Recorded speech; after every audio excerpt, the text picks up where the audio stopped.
Welcome to the second lecture on Fourier integral. So today we will see what is Fourier integral, means how to define and initiate to represent a function in Fourier integral form. Then we will see the classification of Fourier integral.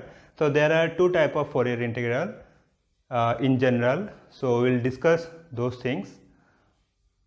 So let's start with some preliminaries.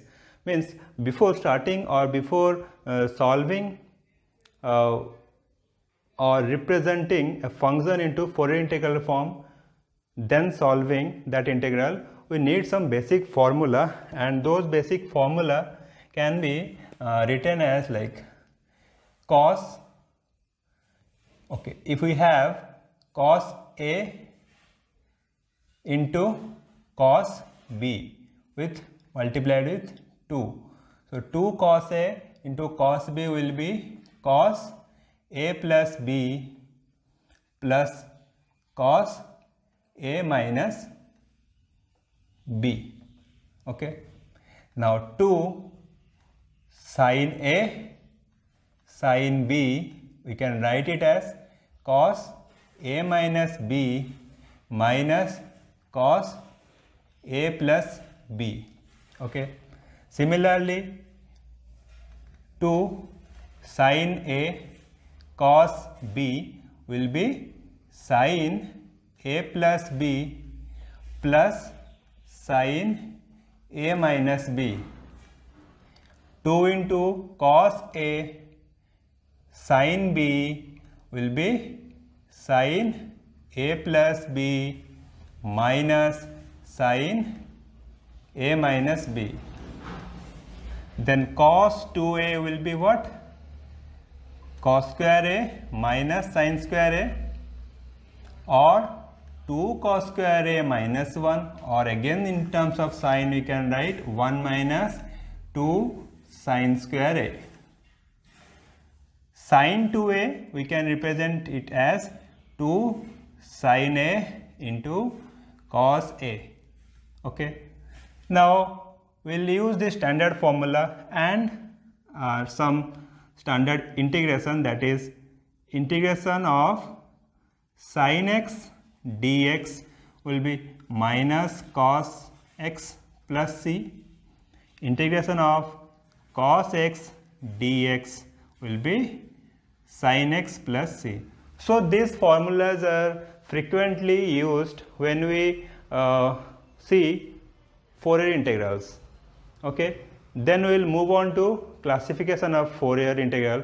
So before going to see that, we have to see when we can apply Fourier integral. So already we have discussed in lecture 1 that if a function is piecewise continuous and at any point if the left derivative and right derivative exist, okay, or absolutely integrable over real line R, where x belongs to the real line R, then we can represent that function into Fourier integral form. Okay. So those functions may be of two type. Okay. What are they? So if we have a function f of x, so if f of x is even, then what happens? If f of x is odd, then what happens? So first we will see even function. So a function f of x is said to be even if f of minus x equal to f of x. Then second one is odd function. So it is odd if f of minus x equal to minus of f of x. So for example, if we take cos x, if our f is cos x, then what happens? F of minus x equal to cos of minus x. So what is that? So this is cos x, which is f of x. So cos x is even function. Similarly, if we take f of x as sin x, then f of minus x will be what? Sin minus x. So we know sine minus x is minus sine x. So this is minus f of x. So sine x is another example of odd function. So if we have both odd, even, product, division, then what will happen? So that we will see. So odd function into odd function is even function. Okay. Odd function into even function equal to odd function.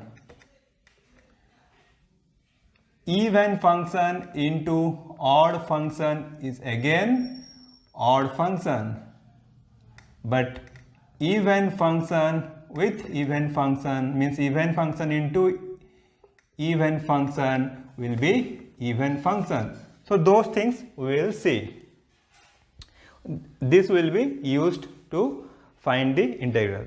Now what is the definition of Fourier integral?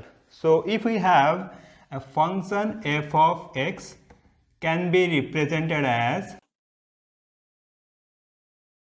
in Fourier integral, f of x can be represented in Fourier integral as what? F of x equal to integration from 0 to infinity aw cos wx plus bw sin wx into dw. So if you see in the previous lecture, there will be slight modification in the formula, but both are same. So now what is aw and what is bw? So aw is integration from minus infinity to infinity f of v cos wv dv, and b of w is what?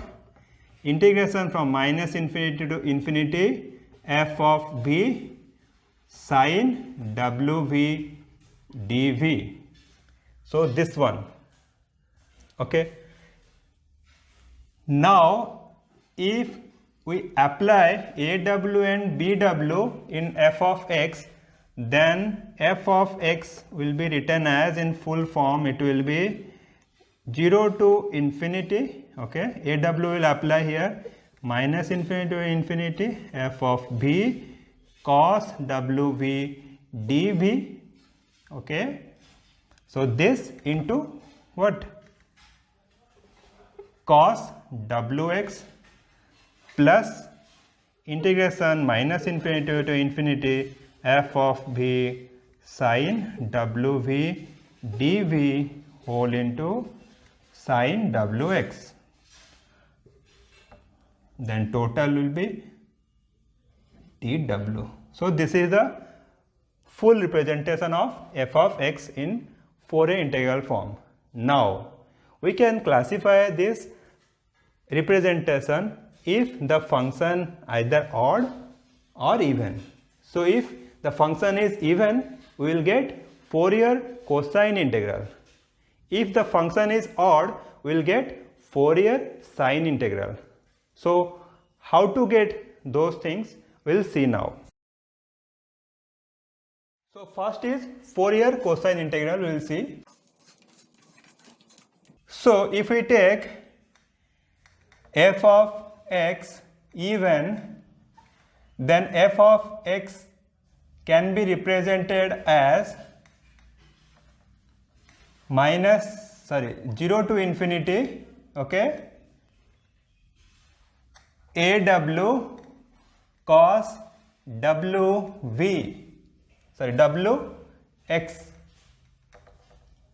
dw. Okay,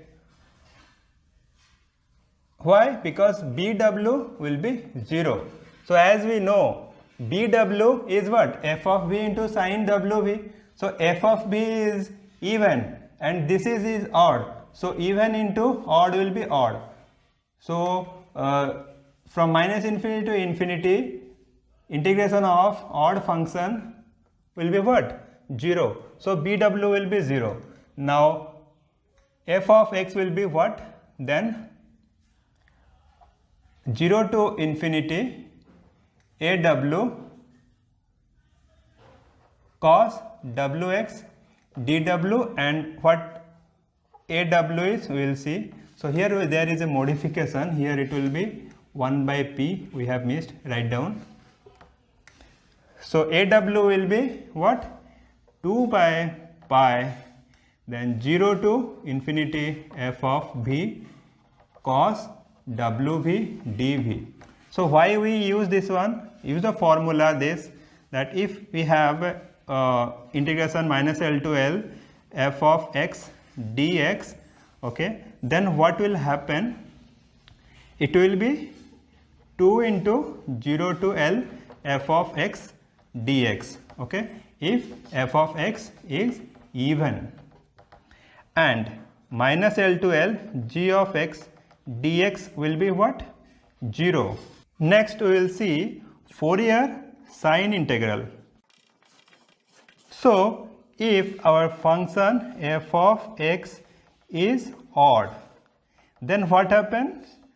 A w is 0, okay, and the function will be represented as f of x equal to 0 to infinity bw sine wx dw, where bw is defined as 2 by pi 0 to infinity, okay, f of v sine wv dv. So here why aw is 0? Because f of x is odd. So now f of x is odd in aw means f of v into cos wv. So cos is even and function is odd. So multiplication of odd into even will be odd. So integration of that odd function will be 0. So aw is 0, but bw will be even function. So bw is not 0, and the finally we will get the Fourier representation is this. So as for odd function in Fourier integral we have sine, that's why Fourier sine integral. As for even function, the f of x represented in representation form possesses cos, that is even, okay. So cos, that's why it is called Fourier cosine integral, okay. So in this way we can categorize or classify the Fourier integral. If the function having both even and odd, then what we will use? We will use the general form or the general formula, and then we will find the solution, okay. So in this way we can do. Next class or next lecture we will see example problem. We will represent a function into Fourier integral form. So we will discuss in detail how to represent a function into Fourier integral form.